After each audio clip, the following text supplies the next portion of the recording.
त्याचं आयोजन आहे परवा भव्य मोर्चा निघतोय, कसं नियोजन आहे? तुम्ही कधी जाणार? आमचा हा मोर्चा म्हणजे बीडमध्ये जे आहे आमची मोठी रॅली आहे, मोठी जाहीर सभा. जसा मागच्या 1-1.5 वर्षापूर्वी जालना असेल, हिंगोली असेल, नगर असेल, वेगवेगळ्या ठिकाणी इंदापूर वगैरे जे आमच्या महारॅली सभा झाल्या प्रचंड मोठ्या, तशा प्रकारचीच ही सुद्धा महात्मा फुले समता परिषद आणि सकल ओबीसी समाज यांच्या वतीनं ही सुद्धा एक मोठी जाहीर सभा आहे. ती रविवारी 4 वाजता आहे. अर्थात मी स्वतःच आहेच तिथे.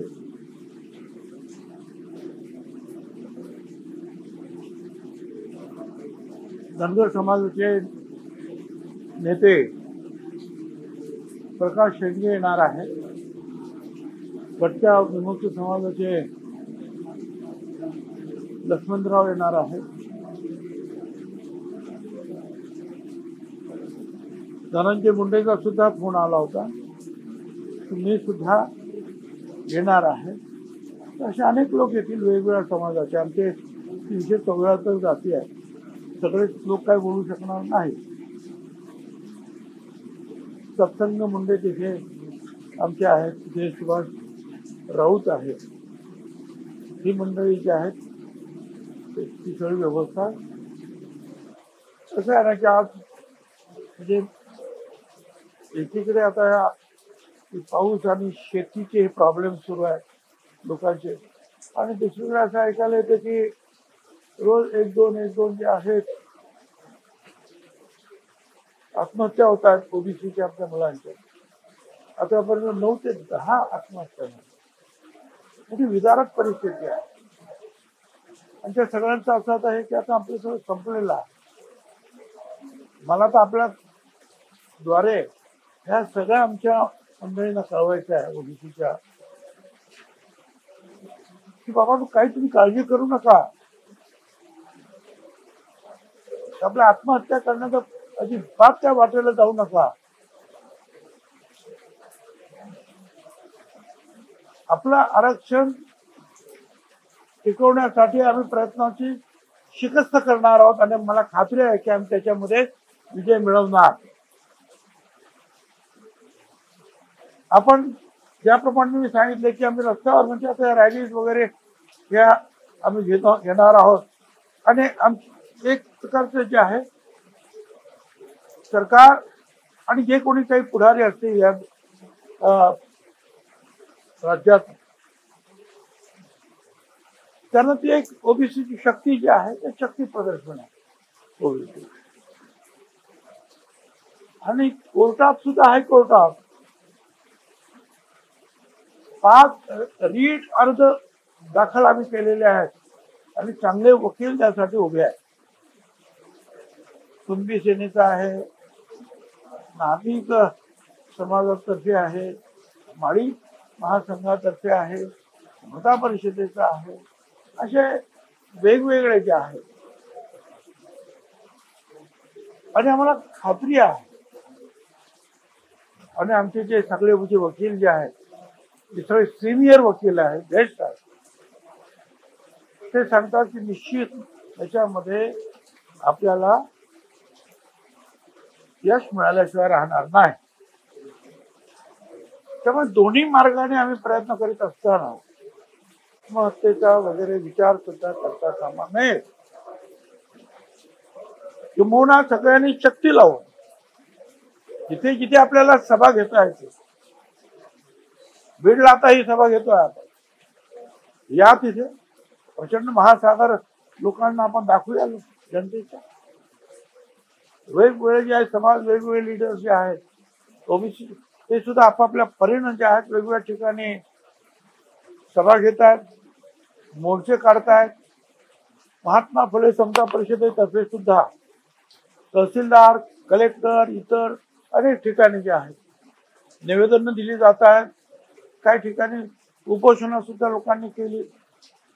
वेगवेगळ्या समाजाचे लोक आपापल्या पद्धतीने जे आहे या लढाईसाठी ओबीसीचे घटक बाहेर पडलेले आहेत. आणि म्हणून पुन्हा एकदा मी आमच्या ओबीसी समाजाच्या कार्यकर्त्यांना सगळ्यांना सांगतोय, जनतेला, आणि ह्या मागासवर्गीयांच्या या लढाईमध्ये दलित समाज, आदिवासी, इतर सगळे समाज त्यांचा सुद्धा आपल्याला पाठिंबा आहे. कारण ही बाबासाहेब आंबेडकरांनी ठरवून दिलेल्या या गोष्टी आहेत. 340 मध्ये या ओबीसीच्या लहान लहान घटकांना, जातींना एकत्रितरित्या काही मदत केली पाहिजे. स्पष्ट म्हटलेलं आहे की काय करायला पाहिजे. 341 मध्ये अर्थातच दलित समाजाच्या संदर्भामध्ये त्यांनी याची जी मांडणी केली, आणि 342 मध्ये आदिवासी समाज. ते आम्ही सगळे जे आहोत ते तिन्ही घटक हे बाबासाहेब आंबेडकरांनी निर्माण केलेल्या आणि पार्लमेंटने मंजूर केलेल्या या संविधानाच्या पोटी निर्माण झालेले हे आमचे वेगवेगळे जे आहेत घटक आहेत. त्याचं संरक्षण आम्हाला. आता इतर काही काही लोक बोलतात, ते बोलू द्या. अनेक गोष्टी या त्यांच्या कायद्याच्या कसोटीवर उतरणाऱ्या नाही. ते आता पुढे जेव्हा येतील तेव्हा पाहू. पण तूर्त जे आहे आपले एकही भंग होऊन देता कामा नये आणि धीर सोडता कामा नये. लढाईला बाहेर पडलं पाहिजे. आपल्या सगळ्या या अलुतेदार बलुतेदार ओबीसी छत्रपतींच्या काळापासून हा आपला इतिहास आहे. हा लढण्याचा इतिहास आहे. पळण्याचा, रडण्याचा इतिहास या लहान लहान समाजाचा नाही. ज्यांना छत्रपतीची मावळ्यांची सेना म्हणते, ते मावळे तुम्ही आम्ही आहोत. तर अजिबात कुणीही याच्यामध्ये आत्मघातकी जे आहे असं काहीतरी आत्महत्या करणं वगैरे जे ह्या रस्त्यात कृपया जाऊ नका. मराठवाड्यामध्ये या सगळ्या सोलापूर, जालना, परभणी या 4 जिल्ह्यांमध्ये मोठ्या प्रमाणात भूषणची उपस्थित झाली आहे. अन्न वस्त्र निवाऱ्याची समस्या निर्माण झाली आहे. आणि दुसऱ्या बाजूला धाराशिवचेच कलेक्टर नाचताना समोर आलेले व्हायरल झालेलं आहे. कुठे नाचले? धाराशिव जिल्हाधिकारी कुठे व्हिडिओ व्हायरल झाला. नाचले? एका कार्यक्रमात नवरात्रोत्सवाचा कार्यक्रम होता, संगीताचा कार्यक्रम. तर तिथे त्यांना बोलवलं होतं प्रमुख पाहुणे म्हणून. तर तिथे स्टेजवर जाऊन त्यांनी जरा नाच गाणे पण केले. असा व्हिडिओ व्हायरल होता. मला काय कल्पना नाही. मला वाटतं त्यांच्या घरात ते नाचले असतील तर तो त्यांचा भाग वेगळा. परंतु प्राप्त परिस्थितीमध्ये जे गांभीर्य लक्षात घेतलं पाहिजे सगळ्यांनी. आणि कलेक्टर हा शासनाचा त्या जिल्ह्याचा प्रमुख चेहरा आहे.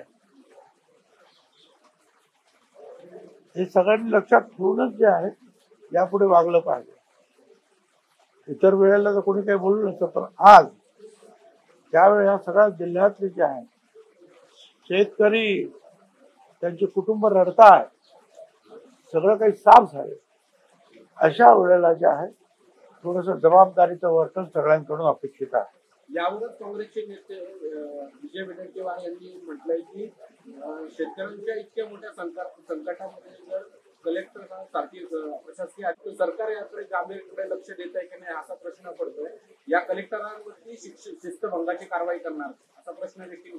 ठीक आहे, आता तुमच्या मार्फत ज्या आहेत ह्या सगळ्या गोष्टी ज्या आहेत जे प्रमुख कारभारी आहेत त्यांच्याकडे मंत्रालयामध्ये पोहोचतात आणि तिथून त्यातून जे काय करायचं ते करते. जनरल मला जे काय सांगायचं ते मी मला सांगितलं.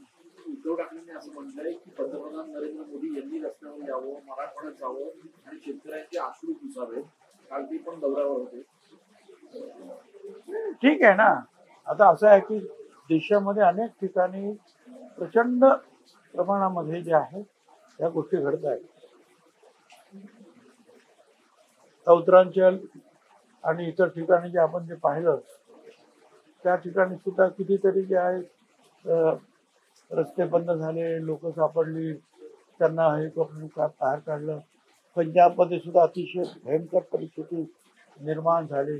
रोज आपणच टी व्हीवाले जे आहे दाखवतात की देशभरामध्ये वेगवेगळ्या ठिकाणी कुठे कमी, कुठे जास्त, कुठे प्रचंड अशा प्रकारचा पाऊस आणि त्यातून जे आहे लोक संकटांना सामोरं जात आहे.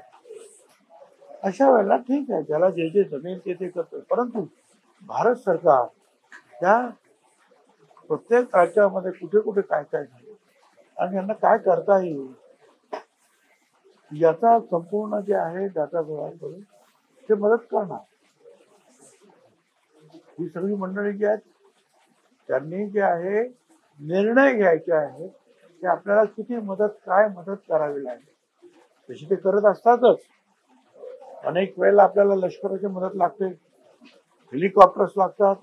अशा वेळेला मुख्यमंत्री आणि सगळे जे आहेत हे वरती ताबडतोब बोलतात आणि तिथूनच मग ऑर्डर्स मिळतात की तुम्ही मदतीला या, सगळे बाहेर या. ही मदत चालूच आहे. परंतु हे सुद्धा मला असं वाटतं की भारत सरकारकडे सुद्धा आता अमित शहा साहेबांकडे पत्र दिलेले आहे. मुख्यमंत्री अजूनही जो आहे आपण प्रयत्न करतो. पंजाब आणि हिमाचलमध्ये जसं नैसर्गिक संकट कोसळलं त्यावेळी केंद्राने जशी मदत केली ती तशीच राज्यात करावी, अजितदादांनी तसं पत्र दिलेलं आहे. ठीक आहे ना, दिलं तर आता प्रत्यक्ष मुख्यमंत्री गेले आहेत की तिथे प्रत्यक्ष बोलतील ना, ते सगळं परिस्थिती काय ते मांडतील. किती नुकसान झालं आहे, काय झालेलं आहे, ते जे काय व्हिज्युअल्स आहेत ते दाखवले की बघा काय परिस्थिती. मग त्यातून जे आहे जास्तीत जास्त मदत मिळेल आपल्याला. हेक्टरी साहेब 50,000 रुपयांची मदत द्या, एक अशा पद्धतीची मागणी होतीये. अनेक जण अशा पद्धतीची मागणी करतात. आपल्याला काय वाटतं किती मदत मिळायला पाहिजे याला? असं आहे की प्रत्येकाला काय तेवढीच मदत मिळेल अशी काही अपेक्षा नाही. कुठे कमी नुकसान झालंय, कुठे जास्त झालं, काही ठिकाणी त्याच्यापेक्षा जास्त मदत करावी लागेल. जिथे रस्ते गेले, घर गेले, सगळंच गेलं, तिथे आणखी पैसे टाकावे लागतील.